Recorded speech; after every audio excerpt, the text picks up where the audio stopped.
दोस्तों, आज मैं आपको दिमाग की उस अद्भुत क्षमता के बारे में बताऊंगा जिसे अगर आपने सही से समझ लिया तो आपकी जिंदगी पूरी तरह से बदल सकती है।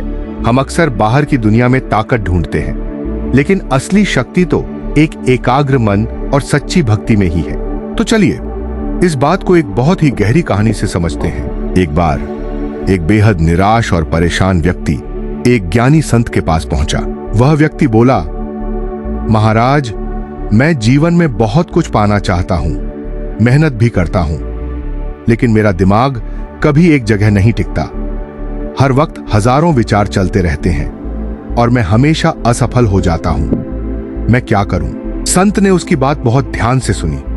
उनके चेहरे पर एक शांत मुस्कान थी। उन्होंने उस व्यक्ति को अपने पास बिठाया और एक मैग्नीफाइंग ग्लास यानी आवर्धक लेंस और कुछ सूखी घास उसके हाथ में दे दी।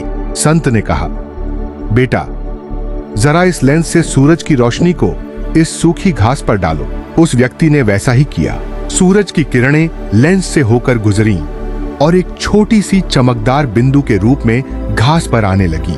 कुछ ही पलों में उस सूखी घास से धुआं उठने लगा और देखते ही देखते उसमें आग लग गई। व्यक्ति हैरान होकर यह सब देख रहा था। तब संत ने बहुत ही गंभीर और असरदार आवाज में कहा, क्या तुमने देखा कि यहां क्या हुआ? सूरज की किरणें तो पहले भी इस घास पर गिर रही थीं, लेकिन तब वो बिखरी हुई थीं।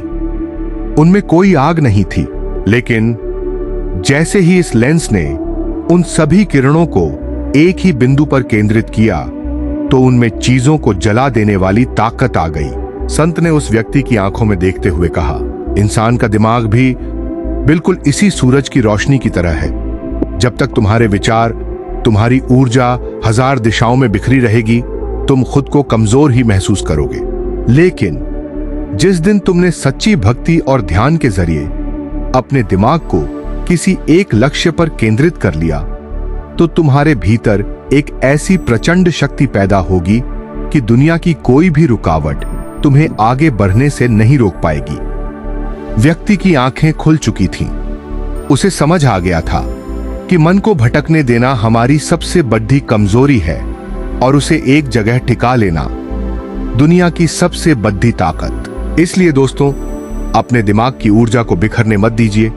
इसे समेटिए, सच्ची लगन और फोकस के साथ इसे एक दिशा दीजिए। जिस दिन आपका दिमाग एक जगह फोकस हो गया, उस दिन चमत्कार होने अपने आप शुरू हो जाएंगे।